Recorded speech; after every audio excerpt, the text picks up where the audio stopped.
अस्सलामुअलैकुम and welcome to sports on. जी नाजरीन, मेरे साथ इस वक्त स्पोर्ट्स ऑन के स्टूडियो में मौजूद हैं इरफान ज़हीर, जो हैं हमारे रेजिडेंट स्पोर्ट्स एनालिस्ट। अस्सलामुअलैकुम इरफान, क्या हाल है आपका? थैंक यू जी, अल्हम्दुलिल्लाह। और साथ ही हमें ज्वाइन करें नसीम सिद्दीकी साहब। अस्सलामुअलैकुम नसीम साहब। वालेकुम अस्सलाम। क्या हाल है आपका? मैं ठीक, आप ठीक है? बिल्कुल ठीक।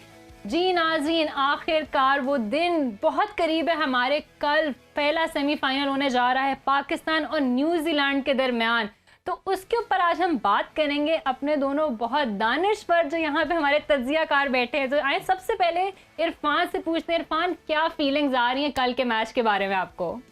देखें, बिल्कुल सारे बहुत एक्साइटेड हैं और ख़ास तौर पे कि जिस पोजीशन में हमारी टीम थी उससे बाउंस बैक करके दोबारा आना और एक मिरेकल ही कहना चाहिए।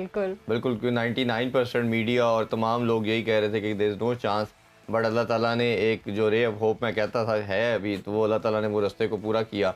और ये अब मेरा ख्याल है कि समहाउ टीम के लिए गोल्डन अपॉर्चुनिटी भी है कि वो आप इसको वेल करे, अच्छा परफॉर्म करे, अपनी पूरा 100% दे और सेमीफाइनल और फिर फाइनल भी जीते। क्योंकि आपको मोमेंटम, मैंने अक्सर बात की, क्रिकेट के अंदर बहुत मैटर करता है। आप जब पीक लेते हो कभी भी किसी भी स्पोर्ट्स के अंदर, खासतौर क्रिकेट के अंदर, तो वो 90% आपकी पीक को फिर किसी को बीट करना बहुत मुश्किल होता है।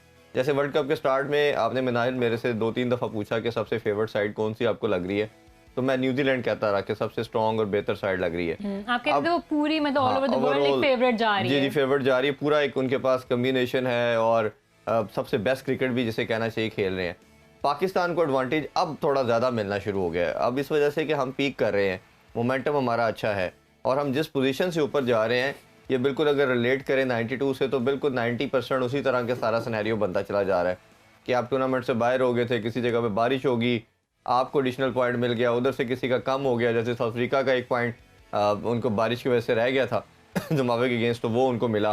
तो इस लिहाज से हम देखा जाए तो समहाउ चीज़ें उसी तरह ही हैं। वेन्यू भी ऑस्ट्रेलिया है, तो हम उम्मीद कर सकते हैं कि अल्लाह ताला ने जो पीक प्रोवाइड की है उसको पाकिस्तान कैरी करे और सेमीफाइनल और फाइनल जीते। और ये मेरा ख्याल है एक बहुत बड़ी गोल्डन अपॉर्चुनिटी है इस टीम के पास, इंशाल्लाह। अच्छा इरफान, आपने बात की कि फाइनल भी जीते। नसीम साहब, आप मुझे बताएं कि यहाँ इस ग्रुप से पाकिस्तान जीत जाए इंशाल्लाह, दूसरे ग्रुप से इंडिया जीत जाए, तो वो फाइनल उस वक्त आपको क्या लगता है कैसा जोश और जज्बा होगा बाकी सब व्यूअर्स का और पूरे मेरे ख्याल से दुनिया का, कैसा उस वक्त माहौल बनेगा? नहीं, मेरे ख्याल से अगर फाइनल में पाकिस्तान और इंडिया टकराते तो पाकिस्तान अंडर प्रेशर होगा लास्ट मैच की वजह से। तो बेहतर यही है कि जिस तरह इरफान ने कहा कि 92 वाला माहौल बन गया, तो उस हिसाब से तो पाकिस्तान और इंग्लैंड का जो है वो फाइनल होना चाहिए। 92 में भी आपने देखा था कि इंग्लैंड और पाकिस्तान का फाइनल हुआ था। तो बहरहाल खैर, इंडिया भी अगर आ जाए फाइनल में, अगर तो पाकिस्तान अच्छा परफॉर्म करेगा और जिस तरह कहते हैं ना कि ब्लेसिंग इन डिस्गाइज, इरफान ने कहा कि बाउंस बैक, मैं कहूँगा कि बाउंस बैक पाकिस्तान ने नहीं किया, वो तो हॉलैंड ने एक चांस हमारा बनवा दिया, हमारा चांस तो बिल्कुल ख़त्म हो गया था। लेकिन बाउंस बैक इस लिहाज से ज़रूर है कि आप देखें कि हमारी बैटिंग में परफॉर्मेंस बेहतर होना शुरू हो गई है और बॉलिंग में तो क्लासिकल हो गई ना। और अगर बॉलिंग में भी आपकी क्लासिकल हो जाती है, आप कम रन के ऊपर आउट कर लेते हैं, तो ये भी बहुत बड़ी एक एडवांटेज होती है। बहरहाल कल का मैच मुझे तो पूरी उम्मीद है कि पाकिस्तान जीतेगा। मेरे ख्याल से न्यूजीलैंड ने जो पीक हासिल करनी थी वो कर ली हुई है, अब वो डाउनफॉल की तरफ जाएगा, पाकिस्तान पीक की तरफ जाएगा। और अगर कल का मैच इंशाल्लाह जीत जाता है तो फिर उससे पाकिस्तानी टीम का मोरल बहुत हाई होगा। और भले इंग्लैंड सामने आए या इंडिया सामने आए, पाकिस्तान अपना फुल 100% जो है वो परफॉर्म करेगा, अपनी बॉलिंग, बैटिंग, फील्डिंग तमाम शोबों में अच्छी कारकर्दगी दिखाएगा। तो कोई शक नहीं, पाकिस्तान ने पहले भी बहुत बड़े बड़े टूर्नामेंट्स जीते हैं और इस टूर्नामेंट को भी जीतने की पूरी सलाहियत रखती है। ठीक है। अच्छा इरफान, क्योंकि इंडिया की बात हो रही है, तो इंडिया पाकिस्तान के मैच में हमने देखा कि एम्पायर्स के जो फैसले थे नो बॉल के ऊपर, बड़े कंट्रोवर्शियल हुए, पूरी दुनिया में उनके ऊपर बात हुई। आगे अब जो मैचेस रह गए उसमें आप कैसी एम्पायरिंग देखते हैं? देखिए, ये तो जब होगा तब हम बता सकते हैं कैसे एम्पायरिंग करते हैं, बट ओबियसली क्रिटिसाइज इस दफ़ा काफ़ी हुआ एम्पायर्स के ऊपर, खासतौर पे 2-3 डिसीजन जो हमें भी याद पड़ रहे हैं। जैसे नवाज की बॉल के ऊपर कोहली का उस पर उसने छक्का भी लगाया, वो कंट्रोवर्सी बनी। फिर शकीबुल हसन का एक जो आउट था हमारे अगेंस्ट, उस पर भी कंट्रोवर्सी बनी। फिर इसी तरह बांग्लादेश के अगेंस्ट अगर देखा जाए तो भी बारिश रुकी भी नहीं, तो वो मैच स्टार्ट कर दिया। तो इस तरह की काफ़ी डिसीजन ऐसे थे जिस पे क्वेश्चन मार्क आए, तो जो कि नॉर्मल क्रिकेटिंग टेक्नोलॉजी में हम देखते हैं कि नहीं किए जाते। बट अगेन आपको स्पिरिट ऑफ गेम को देखना है, स्पिरिट ऑफ गेम के साथ चलना है। और जिस तरह एक आम लाइफ के अंदर जज का डिसीजन फाइनल होता है, आप उससे ओबियसली एग्री या डिसएग्री तो ज़रूर कर सकते हैं, बट आपको you have to accept that. इसी तरह अंपायरिंग के अंदर भी ऐसा ही है कि आप उससे एग्री या डिसएग्री ज़रूर कर सकते हो, बट आपको उसको टीम्स को भी एक्सेप्ट करना होता है, फिर इवन अवाम को भी, नेशन को भी, किसी भी है साइड से उसको एक्सेप्ट करना पड़ता है। बट अंपायर के ऊपर बहुत एक रिस्पॉन्सिबिलिटी इसलिए आती है कि एक छोटी सा डिसीजन पूरी टीम के गेम को चेंज करता है। जिस तरह उनका डिसीजन था, अगर उनको रिव्यू लेना चाहिए था, और मेरा मानना यह है कि अंपायर को जहाँ भी डाउट हो, कोई एम्बिग्युइटी फील करता है, तो उसकी ऑब्लिगेशन है उसके ऊपर कि वो थर्ड अंपायर के पास जाए। और जैसे जैसे हम देखते हैं कि एलबीडब्ल्यू के अंदर भी रिव्यू ले बैट्समैन या बॉलर देता है, अंपायर के पास भी है। कैच अगर किसी बॉलर ने लिया, फील्डर ने लिया, और अंपायर को लगता है डाउट है, नो बॉल के ऊपर वो ले सकता है। कोई ऐसा डिसीजन आपको लगता है अंपायर को कि मैं अभी श्योर नहीं हूँ, तो वो थर्ड अंपायर को रिव्यू कर सकता है। तो ये मेरा ख्याल है कि एक गेम को ऑथेंटिक बनाने के लिए कोई डाउट्स लोगों के माइंड में ना आए, कोई किसी टीम को फेवर किया जा रहा है, जिस तरह की कई बातें हुई बीसीसीआई के लिहाज से कि अंपायर उनकी तरफ डिक्लाइंड है, आईसीसी कुछ नहीं कह रही। आईसीसी हाल दो एक चेक एंड बैलेंस तो उन्होंने रखा हुआ है कि वो उनकी जो रैंकिंग होती है या पॉइंट्स होते हैं अंपायरिंग के, जितनी अच्छे पॉइंट्स दिए करता है कोई अच्छे डिसीजन, उनके पॉइंट्स बढ़ते चले जाते हैं, और अंपायर फिर इवेंचुअली ईयर के बाद उसको डिक्लेयर किया जाता है कि ये किस जगह पे स्टैंड कर रहा है, अंपायर ऑफ द ईयर कौन है, इस तरह सारा बेनिफिट्स उनको मिलते हैं। फिर आप लीड पैनल में आ जाते हो, इस तरह की डिफरेंट चीज़ें हैं। बट उस टीम को तो वो नुकसान पहुंच जाता है, तो उसको मिनिमाइज करने के लिए जिस तरह अब हमारी टेक्नोलॉजी का भी यूज़ आ चुका है, अल्ट्रा एज आ चुका है, हॉटस्पॉट आ चुका है, स्नीको आ चुका है, इसी तरह ये डिफरेंट तमाम वो चीज़ें, टेक्नोलॉजी का भी इस्तेमाल इसीलिए किया जा रहा है कि आपका डिसीजन गलत ना हो, किसी भी तरह कोई एक डिसीजन से टीम हार या जीत ना जाए। तो अंपायर के ऊपर ऑनस बहुत ज़्यादा है। अंपायर की ये फुली रिस्पॉन्सिबिलिटी है कि जहाँ उनको कोई एम्बिग्युइटी लगती है, डाउट लगता है, वो फ़ौरन थर्ड अंपायर को रुजू करे, ताकि जो थोड़े बहुत कोई डाउट्स या ऐसी कोई चीज़ें आ रही हैं वो सारी साथ साथ एड्रेस होती जाए। ठीक है। अच्छा नसीम साहब, मुझे ये बताएं, कल क्योंकि पाकिस्तान का बहुत इंपॉर्टेंट मैच है न्यूजीलैंड के साथ, तो आपके ख्याल में क्या स्ट्रैटेजी रखनी चाहिए पाकिस्तानी टीम को? टॉस जीत के उन्हें पहले बॉलिंग की तरफ जाना चाहिए, बैटिंग की तरफ? मेरे ख्याल से तो उनको बैटिंग की तरफ जाना चाहिए, क्योंकि बैटिंग जब अगर वो अच्छी तरह प्लान करेंगे और एक अच्छा बड़ा टोटल न्यूजीलैंड के ऊपर डाल देंगे, तो इससे ये होता है कि जो आने वाली टीम होती है उसके ऊपर एक प्रेशर आ जाता है, क्योंकि जो पहले टीम खेल रही है उस पर प्रेशर कोई नहीं है, उसका टारगेट कोई नहीं है, वो अपना टारगेट खुद से बना सकता है।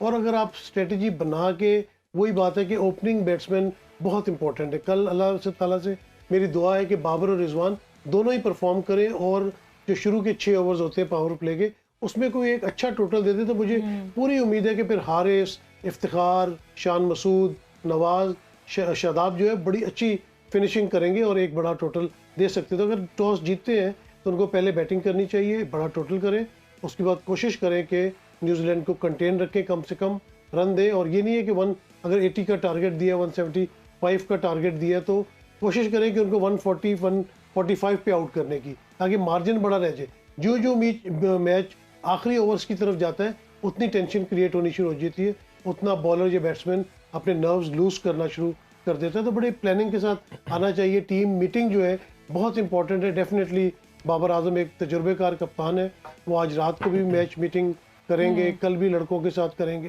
कोच भी उनको बहुत सारे टिप्स देंगे।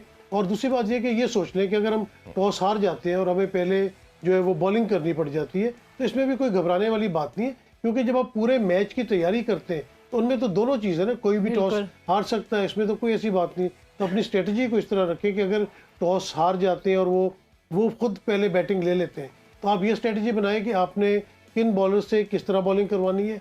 थोड़ा सा पेपर वर्क कर लें कि आखिर तक अगर जाना पड़ता है तो किस बॉलर से आखिरी ओवर्स आपने करवाने। जब गेम के दौरान कोई ऐसी चीज़ आ जाती है कि किसी बॉलर को ज़्यादा स्कोर पड़ने लग जाते हैं, तो आप उसका सब्स्टिट्यूट आपने क्या सोचा हुआ है। तो ये सारी चीज़ें प्लानिंग में शामिल होती हैं। और पहले बॉलिंग करते हुए फिर वही बात इंपॉर्टेंट है कि आपने कोशिश करनी है कि आप रन्स जो है कम से कम दें, बैट्समैन को कंटेन करें, ताकि वो एक बड़ा टोटल ना बना सके, और उनको कम रन के ऊपर 140, 145, 150 के अंदर अगर उनको आउट कर लेते हैं तो फिर चेस करना थोड़ा आसान हो जाता है। ठीक है। इरफान, नसीम साहब ने तो कहा कि उनकी दुआ है कि बाबर और रिजवान कल जब ओपन करें तो बहुत अच्छा खेलें। आप क्या कहेंगे कि क्या आज भी हम ये कह सकते हैं कि स्क्वाड के कॉम्बिनेशन में कोई चेंजिंग रिक्वायर्ड है या क्या? देखिए, इन्होंने बिल्कुल ठीक कहा कि अगर आप पहले बैटिंग करते हो तो आपका, जैसे हमने शायद कल भी डिस्कशन की थी, 170 प्लस होना चाहिए। उससे कम जो है वो एक डिफेंडिंग टोटल तो नहीं हो सकता, फाइटिंग टोटल हम कह सकते हैं। विनिंग टोटल या डिफेंडिंग टोटल करना है तो इट मस्ट बी 170 अबव, और यहाँ 180 कर लें तो बहुत ही एक आइसिंग ऑन द केक वाला सीन हो जाएगा। जैसे पहले 185 तक हम ले गए वो किया तो वो हमने देखा कि हमने उनको इजीली कंटेन कर लिया। इसी तरह अगर आप पहले बॉलिंग करते हो तो आपने उनको कोशिश करना है कि स्ट्रिक्ट 150 या बिलो करना है, क्योंकि हम अच्छे चेजर नहीं है और ये कंडीशन भी हमें सामहाउ उस तरह सूट नहीं करती जिस तरह एशिया की कंडीशन करती हैं। और हमने देखा कि हम काफ़ी अरसे से चेज़ में फंस रहे हैं। एशिया कप का फाइनल भी हमें याद है, इंग्लैंड के खिलाफ भी सीरीज़ में देखा, इधर भी हम काफ़ी मैचेस के अंदर हमने जिम्बाब्वे के अगेंस्ट 130 भी नहीं कर पाए, 131 करना था वो भी हम नहीं कर पाए, एक रन से हार गए। तो ये सारी चीज़ों को देखते हुए आपकी माइंड में होना चाहिए कि 140 150 से ऊपर नहीं होना चाहिए। दूसरा जो आपने कहा कि चेंजिंग रिक्वायर्ड है, जहाँ तक हमने बॉलिंग की डिस्कस किया, बॉलिंग आपकी पूरी कम्पैक्ट है, कंप्लीट है, कोई चेंजिंग रिक्वायर्ड नहीं है। उसमें कल भी हमने डिस्कशन की कि एक ही चीज़ मुझे सिनेरियो नज़र आ रहा है कि बाबर को थोड़ा सा टोस पे रहना पड़ेगा। बाबर को अगर लगता है कि जैसे एलन की बात की, वो एक बहुत पावर हिटर है और अगर वो 6-7 ओवर खेल जाता है तो वो गेम आपसे अवे ले जाएगा, और उसका आपने यही करना है कि आपने ऑब्वियसली शाहीन शाह अफरीदी से अटैक करना है। उसके माइंड के अंदर भी डाउट होगा, पहले ओवर में विकेट लेता है, दूसरे एंड से आप एक ओवर नसीम शाह से करा सकते हैं। अगर वो इनके अगेंस्ट हिटिंग स्टार्ट कर देता है और विकेट आपको 2-3 ओवर में नहीं मिलती तो आपने वेट नहीं करना, आपने अपॉर्चुनिटी क्रिएट करनी है। यही एक अच्छे ऐसे कैप्टन या शूट कहना चाहिए, चाहे जिसके पास गेम अवेयरनेस है। तो बाबर को फ़ौरन से चाहिए कि वो उसी टाइम के ऊपर नवाज़ को लेके आए। नवाज़ ने, जिस तरह मैंने पहले भी बताया कि वो न्यू बॉल से बड़ी दफ़ा बॉलिंग कर चुका है, डोमेस्टिक में भी, इंटरनेशनल लेवल पे भी। और जो एलन है, फिन एलन, वो उस पर फंसते हैं, उनको स्ट्रगल करते हैं स्पिन बॉलिंग के ऊपर, तो आपको फ़ौरन से उसको ट्राई करना चाहिए। लेट्स सपोज उस पर भी विकेट नहीं मिलती, फिर आपने वेट नहीं करना, आपने एक आधा ओवर शादाब का भी करा देना है, क्योंकि शादाब इस टाइम पूरी फॉर्म में है। एक ऐसा बॉलर है जो पूरी इस टाइम जितनी भी टीम है उनमें से सबसे बेस्ट स्पिनर अगर कोई परफॉर्म कर रहा है तो वह शादाब है। और शादाब ने विकेट्स का रिकॉर्ड भी शाहिद अफरीदी वाला बिल्कुल बराबर कर दिया है। कल की बिल्कुल परसों उन्होंने शाहिद अफरीदी का जो हाईएस्ट पाकिस्तान की तरफ से किसी भी प्लेयर की 97 विकेट्स का रिकॉर्ड है वो इक्वल कर दिया है। उसके बाद जो है सईद अजमल और उमर गुल हैं 85 के ऊपर। तो ये एक बहुत बड़ी अचीवमेंट है और इंशाल्लाह उम्मीद करते हैं कल वो फिर बहुत अच्छी बॉलिंग करेंगे और रिकॉर्ड बना भी लेंगे, अपने नाम कर लेंगे। और शादाब जिस तरह खूबसूरत बैटिंग और बॉलिंग करते चले जा रहे हैं, और फील्डर भी पाकिस्तान के सबसे सेफ और बेस्ट फील्डर भी माना जाता है, एक कंप्लीट पैकेज है। तो फिर आपको क्या करना है कि फ़ौरन शादाब को भी एक आधा ओवर दरमियान में शुरू में करवा के देखना है, क्योंकि देखें आप चांस क्रिएट करते हो। कई दफ़ा टीमें जब पूरे होमवर्क के साथ आती हैं, प्लानिंग के साथ आती हैं, तो आपने खुद अपॉर्चुनिटी निकालनी होती है। You don't wait for it के वो कोई मिस्टेक करेंगे तो हम आउट करेंगे। तो अक्लमंद कप्तान वही होगा जो साथ साथ छोटे छोटे लूप होल्स को एड्रेस करता जाए, खुद अपॉर्चुनिटी निकाले, फील्ड प्लेसिंग चेंज करे। आप जो बॉलर की स्ट्रेंथ है उसको यूटिलाइज करते हुए फील्ड प्लेसिंग उस साइड पे करें, और बैट्समैन को भी रीड करे कि इसका स्ट्रॉन्ग जोन कौन सा है। तो ये सारी चीज़ें देखनी पड़ती हैं। जितना बॉलर के ऊपर रिस्पॉन्सिबिलिटी है, साथ कैप्टन का भी है, उनकी डिस्कशन बहुत मैटर करती है। जैसे शादाब की अगर एग्जांपल दें या नवाज़ की, तो दोनों की बॉल एलन से बाहर निकलेगी। जब बाहर निकलेगी तो मोस्ट लाइकली वो आपको कवर के ऊपर से या वो थर्ड मैन के ऊपर मारने की कोशिश करेगा। तो जब आपको उस साइड पे वो मारने की कोशिश करेगा तो फील्डर पीछे होने चाहिए, ठीक है। वो स्लॉग स्वीप मारता है, आपका मिड विकेट पे पीछे फील्डर होना चाहिए। तो ये सारी चीज़ें आपको लॉन्ग ऑफ का फील्डर आपका वो भी पीछे होना चाहिए। तो ये 2-4 ऐसे एरियाज है जिसको आपने एड्रेस करना है ताकि उसकी शॉट्स भी ब्लॉक हो और आपके पास अपॉर्चुनिटी भी क्रिएट हो कि वो मिस्टेक करे और आप विकेट ले सके। ठीक है, कल न्यूजीलैंड और पाकिस्तान का सेमीफाइनल है। पाकिस्तान के लिए बहुत बड़ी खुशखबरी है, सब लोग बहुत एक्साइटेड हैं। आए चल के आपको सबसे पहले दिखाते हैं कि शायकीन क्रिकेट का क्या कहना है कल के मैच के बारे में। उम्मीदें अच्छी हैं, इफ्तिखार अच्छा खेल रहा है, शादाब अच्छा खेल रहा है और बॉलिंग तो हमारा स्ट्रॉन्ग सूट है ही। तो जो भी करें अच्छा खेलें और उम्मीद है इंशाल्लाह सेमीफाइनल हम जीत करेंगे। जो भी हो अपने बेस्ट एफर्ट पुट इन करें और हमारी दुआएं इनके साथ हैं, इंशाल्लाह जीत जाएंगे। दुआएं पाकिस्तान के साथ है, ऑफ कोर्स पाकिस्तान जीते, विन करे और फाइनल भी विन करे। हमारी दुआएं अपनी टीम के साथ हैं। उसके अलावा we wish our team a very best of luck और हमारी दुआएं अपनी टीम के साथ हैं और इंशाल्लाह हम मैच देखेंगे भी। अगर हम एक टॉस जीते और पहली बैटिंग करते हैं, एक अच्छा टोटल सेट करते हैं तो हम इजीली मैच विन कर सकते हैं। और उम्मीद है कि पाकिस्तान की टीम बहुत अच्छे तरीके से परफॉर्म करेगी। यकीन है कि फाइनल इंडिया पाकिस्तान का होगा और हम हमारे जो पाकिस्तानी शाहीन है इंडियन सुरमाओं को धूल चटाएंगे। उम्मीद है कि पाकिस्तानी टीम अच्छा परफॉर्म करेगी, पाकिस्तानी खिलाड़ियों का मोराल बुलंद है। जी व्यूअर्स, तो आपने देखा कि बहुत हमारी कौम के जज्बात तो बुलंद है कल का मैच लेके। उम्मीद करते हैं हमारी टीम जो है वो हमारी सारी उम्मीदों पर पूरा उतरे। अच्छा इरफान, वापस आते हैं अपनी डिस्कशन पे, पहले मुझे बताएं कि आज की अपडेट क्या है, प्रैक्टिस पे क्या देखने को मिला है? बिल्कुल, पहले आज की अनाउंसमेंट यही थी कि पाकिस्तान टीम प्रैक्टिस सेशन करेगी, बट लेटर ऑन उसको फिर आज ख़त्म कर दिया गया। किसी टीम के प्लेयर ने पार्टिसिपेट नहीं किया। हमारे नुमाइंदा अबू बकर उधर ही थे, उनसे भी आज सुबह हमने बात की तो उन्होंने बताया कि सिर्फ बाबर आजम और मैथ्यू हेडन प्रैक्टिस के लिए आए, और मैथ्यू हेडन की आज प्रेस कॉन्फ्रेंस भी थी। फिर मैंने उनसे सवाल भी किया अबू बकर से कि हमें मज़ीद इसमें बताइए कि क्या आपको लगता है कि बाबर आज प्रैक्टिस के लिए जिस तरह आए हैं वो अपना नंबर चेंज होने के लिए जा रहे हैं?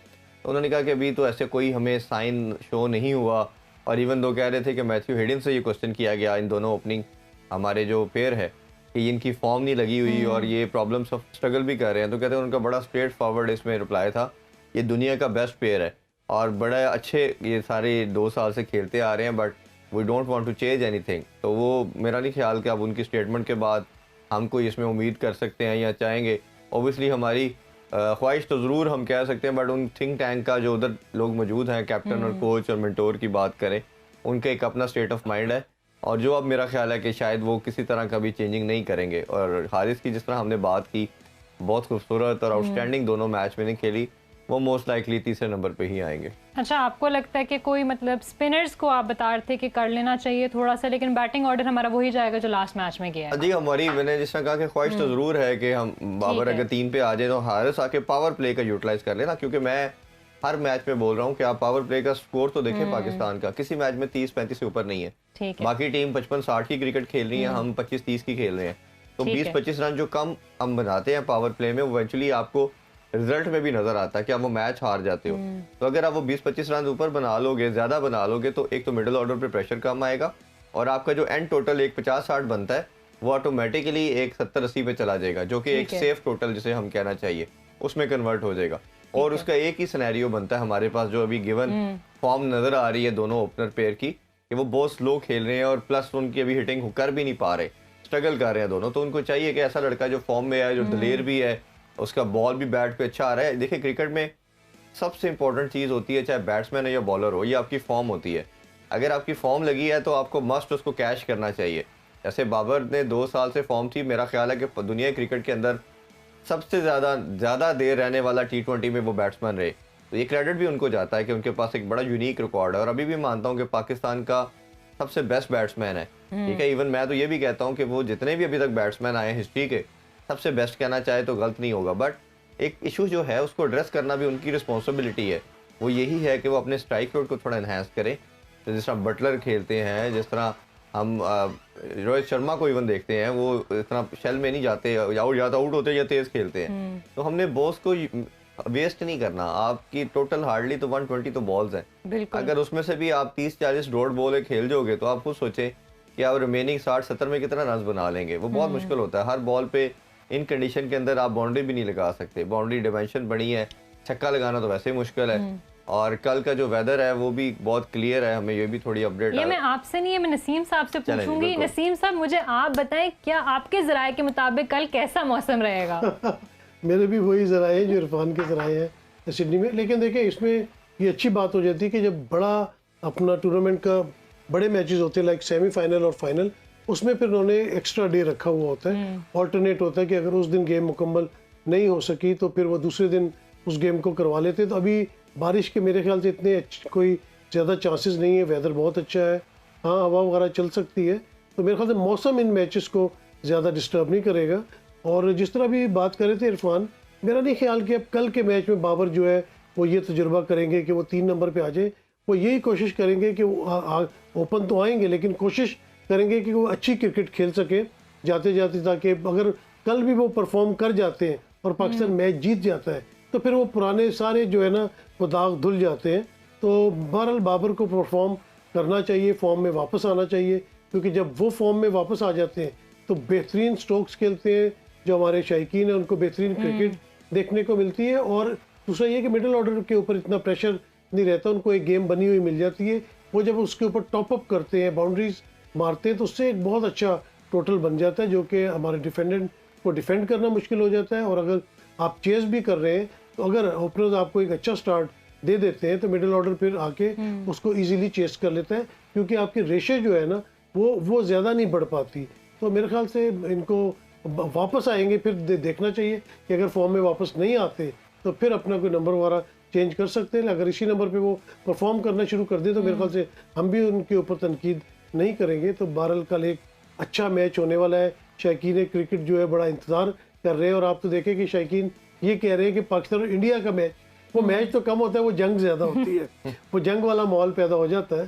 तो देखें कल पाकिस्तान पहले जीत जाए, हमारी सारी नेक तमन्नाएं पाकिस्तान क्रिकेट टीम के साथ है, और जब कल का मैच जीत जाएंगे तो फिर इंशाल्लाह हम फाइनल मैच के ऊपर भी गुफ्तो शनीद करेंगे। अच्छा, इसमें मैं एक और चीज़ ऐड करना चाहूँ, जिस तरह आपने कम्बिनेशन का पूछा, जैसे मैं स्पिनर की बात कर रहा था शुरू में, आ सकते हैं या आना चाहिए अगर वो आउट नहीं कर पाते हमारे पेस अटैक। उसकी रीज़न ये है कि हमारे सिडनी जो है ना वो पूरी ऑस्ट्रेलिया से थोड़ी सी डिफरेंट कंडीशन की पिच है। उसमें बॉल जो का बाउंस थोड़ा लेस रहता है, जैसे ड्राई होती है थोड़े क्रैक्स आते हैं और स्पिनर की बॉल स्पिन करती है। अच्छा नसीम साहब, मुझे ये बताएं कि बाबर के ऊपर बहुत तनकीद हो चुकी है, अभी आप भी यही फरमा रहे थे कि बहुत तनकीद हो गई है, लेकिन कल उनके पास इस T20 का शायद लास्ट या सेकंड लास्ट चांस है, तो कल क्या लगता है, कल फाइनली हम बाबर को फॉर्म में वापस देख लेंगे या नहीं? देखिए, बिल्कुल बाबर को फॉर्म में वापस आना चाहिए। बाबर बहुत बड़े क्रिकेटर है, पाकिस्तान क्रिकेट टीम का बहुत बड़ा एसेट है, बड़े अच्छे कप्तान भी है। बैड पैचेस आते हैं, बॉलर्स पे भी आते हैं, बैट्समैन के ऊपर भी आते हैं। आपने कोहली के ऊपर देखा कितना अरसा उनका जो है बैड पैच रहा है। तो हम यही उम्मीद करते हैं कि बाबर परफॉर्म करेंगे। वो बहुत अभी यंग है, अभी उनकी कोई एज इतनी ज़्यादा नहीं है। कल के मैच में मुझे पूरी उम्मीद है कि बाबर और रिजवान एक बहुत अच्छा स्टार्ट देंगे पाकिस्तानी क्रिकेट टीम को और फॉर्म में अपना वापस आएंगे।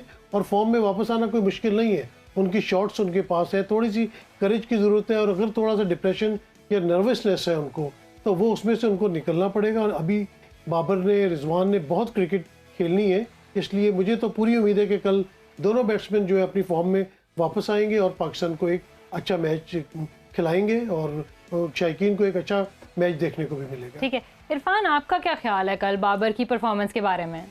देखें, बहुत बड़े प्लेयर हैं, जिस तरह मैंने कहा कि शायद पाकिस्तान की हिस्ट्री के वन ऑफ द बेस्ट उसमें कहा जाए तो गलत नहीं होगा। और जिस तरह के रिकॉर्ड बनाते चले जा रहे हैं तो इसमें तो कोई डाउट नहीं है। बैड पैच आता है, बैट्समैन पे भी आता है, बॉलर्स पे भी आता है, बट हमें क्योंकि जब से उन्होंने कैरियर स्टार्ट किया एक पीक चल रही थी, ये इधर आपको पता चलता है कि कुदरत का एक निज़ाम है, अरूज को जवाल और जवाल को अरूज है। जैसे कोहली पे 3 साल का आया, और सकलैन मुश्ताक की भी आपने प्रेस कॉन्फ्रेंस देखी थी, उसने कहा देखें हम बहुत नीचे थे, अब कुदरत का निज़ाम देखें, हम क्वालिफाई कर चुके हैं, कुछ टाइम तक हम नंबर 1 भी रहे ग्रुप स्टेज के अंदर। तो ये सारी चीज़ें दुनिया के हर फील्ड के अंदर हर जगह पे आप देखें तो ये अप एंड डाउन तो आएंगे, और यही उनके साथ है। बट बड़े प्लेयर का ये काम होता है कि वो जल्दी उसमें से बाहर आ जाता है, और मुझे जो लग रहा है थोड़ा सा वो प्रेशर ले रहे हैं इस चीज़ को कि मैंने तेज़ खेलना है। और उसको मेरा मानना तो ये भी है कि शायद रिजवान भी उन्हीं की तरह की क्रिकेट खेलें जिसकी वजह से प्रेशर डबल हो रहा है।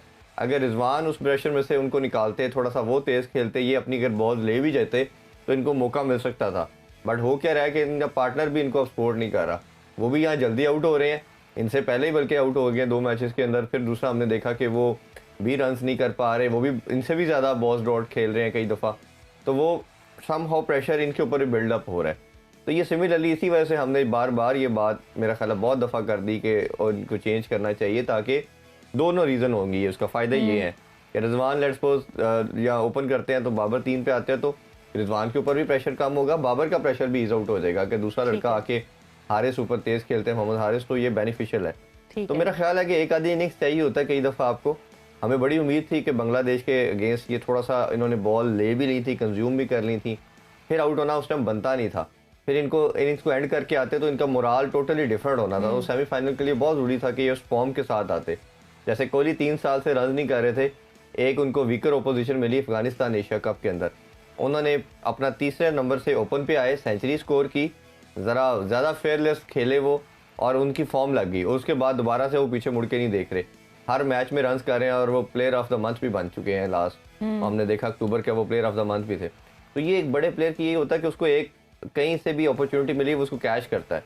तो अब बहुत बड़ा प्लेटफॉर्म पे वो क्रिकेट खेल रहे हैं, बहुत बड़ा स्टेज है, और पूरी दुनिया की नज़रें सेमीफाइनल पे और फिर फाइनल पे होंगी। और मेरा ख्याल है बाबर के पास एक बड़ी गोल्डन अपॉर्चुनिटी भी है, वो बताएं, एक दफ़ा प्रूव करें कि वो बड़े मैच के प्लेयर हैं, वो कैप्टन भी हैं, वो हर लिहाज से वो जितनी भी पास में होगी उनको भूल जाएं।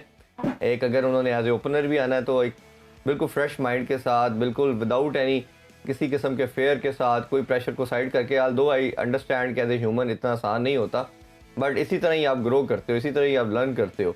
तो बाबर अगर ये थोड़ी बहुत चीज़ों को मैनेज कर ले तो अब तो उनके पास एक गोल्डन अपॉर्चुनिटी भी है आगे कि किस पोजीशन से अल्लाह ताला ने कहाँ टीम को और उनको लेके आए, क्योंकि जब टीम जीतती है तो सबसे ज़्यादा क्रेडिट जो है कैप्टन को मिलता है। खुदा न खास्ता टीम हारती है तो तब भी सबसे ज़्यादा क्रिटिसाइज कैप्टन को किया जाता है, क्योंकि सबसे बड़ा ऑनर की रिस्पॉन्सिबिलिटी उन्हीं के ऊपर होती है, क्योंकि सही कह रहे हो आपके सारी डिसीजन मेकिंग भी उन्होंने 99% वही कर रहे होते हैं, थोड़ा बहुत कोच का या बाकी थिंक टैंक का रोल होता है, तो इसलिए रिस्पॉन्सिबिलिटी उनके ऊपर है। तो मेरा ख्याल है उनको इसको कैश करना चाहिए, जिस तरह इस बच्चे ने कैश किया। मोहम्मद हारिस की हम बात करें, कहाँ वो रिप्लेसमेंट में थे, टीम का पार्ट नहीं थे, जो प्लेइंग आपकी 13 या 14 का स्क्वाड था, रिजर्व के अंदर थे, कहाँ से उनको अपॉर्चुनिटी मिली फ़खर के इंजर्ड होने के बाद, और आके उन्होंने किस तरह कैश किया। तो ये बाकी प्लेयरों के लिए भी एक सीखने का मौका होता है। आप सीखने वाली चीज़ किसी से भी सीख सकते हो, जूनियर जो है सीनियर से सीख सकता है, सीनियर जो है कई दफ़ा जूनियर से भी सीख सकता है कि उसने किस तरह की क्रिकेट खेली, वो किस तरह सक्सेसफुल हो रहा है। और मेरा ख्याल है कि इसमें क्रिकेट में ये भी बोला जाता है कि आप अगर कोई बैट्समैन से परफॉर्म नहीं हो रहा तो वो अपनी पुरानी इनिंग्स देखे जिसमें अच्छा परफॉर्म किया हुआ है। तो कई दफ़ा ये सचिन तेंदुलकर से मैंने एक दफ़ा उनका इंटरव्यू में देख रहा था, उन्होंने कहा कि जब मुझे लगता था कि मेरी फॉर्म नहीं आ रही तो मैं अपनी जो बेस्ट इनिंग्स होती थी उनकी हाईलाइट देखता था कि उसमें मैं क्या ऐसा एडिशनल कर रहा था जो अच्छा मैंने उस कंडीशन के अंदर किया। तो मैं उनको देख के फिर अपनी मिस्टेक को देखता था, अभी मैं क्या कर रहा हूँ। तो आप सबसे बड़े क्रिटिक्स जो होते हो अपनी ज़ात के आप खुद होते हो, आपसे बड़ा जज करने वाला, सिखाने वाला आपकी ज़ात के अलावा कोई भी नहीं होता, चाहे आप स्पोर्ट्स की बात कर लें या नॉर्मल लाइफ के अंदर भी बात कर लें। तो ये मेरा ख्याल है बाबर के पास एक गोल्डन अपॉर्चुनिटी। अच्छा इरफान, इसमें एक और मैं बात ऐड करूंगा कि देखें ये जो क्राइसिस होते हैं ना, ये तो हर कप्तान के ऊपर आते हैं, हर बैट्समैन पे आते हैं। अगर आप इससे बड़े सक्सेसफुली निकल जाते हैं तो आपके साथ एक और टैग लग जाता है कि ये क्राइसिस मैनेजमेंट भी कर लेता है। तो ये इसको अपॉर्चुनिटी के तौर पे लें और आप क्राइसिस मैनेजमेंट करें, इस क्राइसिस में से निकलें तो फिर आपकी बास्केट में ये भी चीज़ आ जाती है कि यार ये बहुत अच्छा कप्तान है, अगर कोई मुश्किल वक्त आ भी जाता है ना तो ये उसको बड़े अच्छी तरह गुजार लेता है और उसमें से निकल भी जाते हैं। और कप्तान है, अभी बहुत टाइम है उनके पास खेलने के लिए, तो मुझे तो पूरी उम्मीद है कि वो जिस लेवल के बैट्समैन है और जितनी शॉट्स हैं उनके पास, जिस तरह वो खेलते हैं, और अगर वो इरफान की जो उन्होंने एडवाइस दी है उस पर अमल करें और ख़ुद वो अपना पुरानी इनिंग्स देखेंगे तो बड़ी मोटिवेशन भी मिलेगी और वो शायद ये भी सोचेंगे यार ये मैं वही बाबर आजम हूँ जो मैं आजकल खेल रहा हूँ, मैं तो उस तरह परफॉर्म कर सकता हूँ, तो ही कैन डू बेटर। बहुत शुक्रिया नसीम सिद्दीकी साहब आपका और बहुत इरफान ज़हीर साहब आपका, आप दोनों की तज्जियों का। जी व्यूअर्स, कल बहुत इंपॉर्टेंट मैच है, कल सेमीफाइनल है पाकिस्तान और न्यूजीलैंड का। पूरी कौम दुआगो है, हम दुआगो हैं कि पाकिस्तान इंशाल्लाह कल जीत के आए। फिर से मिलेंगे आपसे कल, तब तक के लिए अपना ख्याल रखिएगा। अल्लाह हाफिज़।